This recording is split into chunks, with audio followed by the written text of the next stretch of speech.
The great water lie. That's what we're going to get into. This is one of those topics that everyone knows is true. I used to push it on people when I was in my clinic. You need to drink 8 glasses of water a day. Today we're going to get into the background of where that actually came from. And somehow we completely neglected our body's communication to us, which is called thirst. But what I'm going to tell you out loud is this. There has never been even one single clinical trial that has established how much water we need to drink to be healthy. That number, 8 glasses of water, that we keep repeating our entire life, came from a footnote someone misread from 1945. People were asked on the street, how much liquid do you drink per day?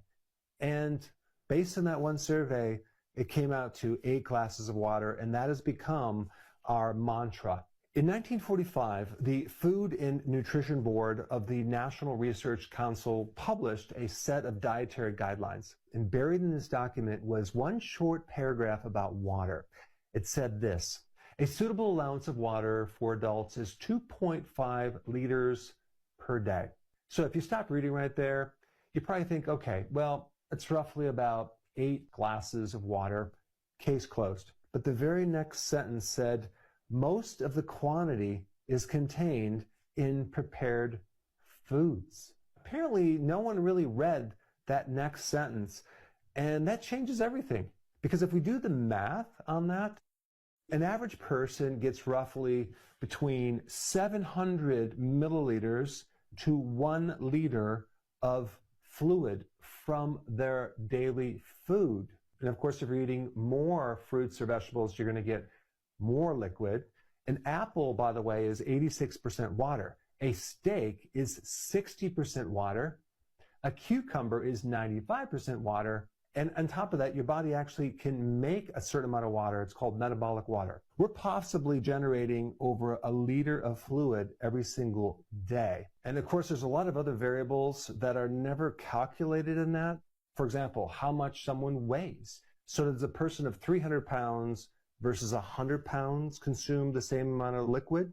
Does the person that exercises 2 hours a day versus sedentary, do they consume the same amount of liquid? What about a person that consumes a bit more caffeinated beverages, which tends to create more of a diuretic effect? Do they consume the same amount? So this entire 8 glasses of water a day came from one key figure, Dr. Frederick Stare, who is the founding chairman of nutrition at Harvard University.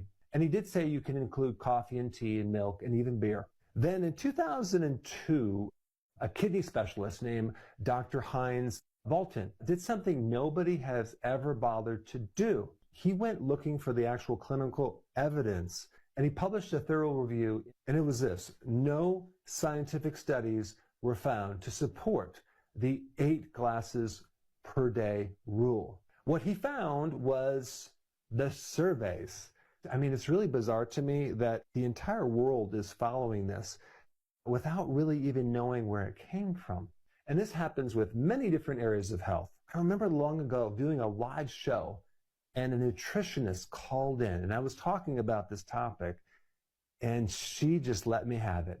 She's like, you don't know what you're talking about. You are harming people, telling people that they don't need 8 glasses of water a day. And I never actually said that, but it was just amazing how programmed people are on this 8 glasses of water a day.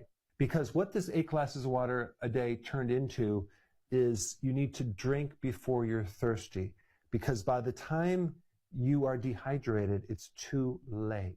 And there's a lot of nutritionists and even dietitians that'll tell you to drink a lot more than this a day, just to make sure you never get dehydrated. Even saying to drink a gallon of water a day, and I'm not kidding. When you get into this, well, everyone knows it's true, but then you can't really find out where this information came from. The bigger point I want to communicate is that our bodies have a built-in system to tell us when to drink, and it's called thirst. But apparently somewhere down the line, this whole thirst thing is kind of like, just ignore that. Don't even worry about that. You want to drink before you're thirsty. As soon as you start losing just a little bit of fluid, there's a hormone, it's called vasopressin, that will start telling your kidney to hold fluid. Our bodies are designed to adapt to situations where we don't have water. I mean, if you just take a look at our past environments, famine, drought, lack of food, lack of water, our bodies have adapted to that. And now it's such a mismatch because we can drink just constantly all day long. The reason I don't like that is you're bypassing your body's sensation for thirst. Should we eat when we're not hungry to prevent starvation? Well, look where that's gotten us. The drink more industry, the global bottled water market is now worth over $290 billion a year. Americans consume nearly 16 billion gallons of bottled water every single year. Then you have the sports drink industry, right? In 1965, Gatorade came on the scene, created at a time when there wasn't much public evidence that Gatorade actually worked. But following that was a national campaign to convince you that exercise causes dangerous dehydration and that the thirst is unreliable and their product is the cure. So in 1992, Gatorade paid the American College of Sports Medicine $250,000. A year later, they co-hosted a roundtable, exercise and fluid replacement, and the key message that came out of that partnership, drink before you are thirsty. Now think about that for a second. The industry that sells beverages funded the guidelines that told you your own thirst can't be trusted. Researchers tracked down something called water turnover, which basically means the total amount of water cycling through a body per day. And they did this on 5,640 people, okay, across 26 countries, ages 8 to 96 years old, okay, using a very specific technology to detect water loss from your body. What was the result of water loss from urination, humidity? It ranged from 1 liter loss per day to a 6 liter loss of fluid per day. This is a massive range of water exiting your body. And 1 liter is like 4 or 5 cups of water, okay? And 6 liters is 6 times that. So the liquids people need are really dependent on your age, your body size, your climate, your physical activity, how much manual labor you're doing. Your body also gives you other clues that you need more water. If your urine is a little bit darker, that means it's too concentrated. You should probably drink some more water. If your urine is completely clear, okay, that means you're drinking too much water. And if it's clear, you're also losing and flushing out your electrolytes. You really need your urine to be a pale straw color. Now, I know some people are going to say, what about kidney stones? Shouldn't we drink a lot of water to prevent kidney stones? The best way to prevent kidney stones is to have enough magnesium in your body. That's the antidote to kidney stones. And of course, if you drink 2.5 liters a day, if you're prone to kidney stones, you'll keep your urine diluted enough to prevent kidney stones. But that's a whole different topic. But here's my bigger point about this whole topic. It's a condition called hyponatremia. What is that? Low sodium in your blood. And this is way more dangerous than any type of dehydration situation.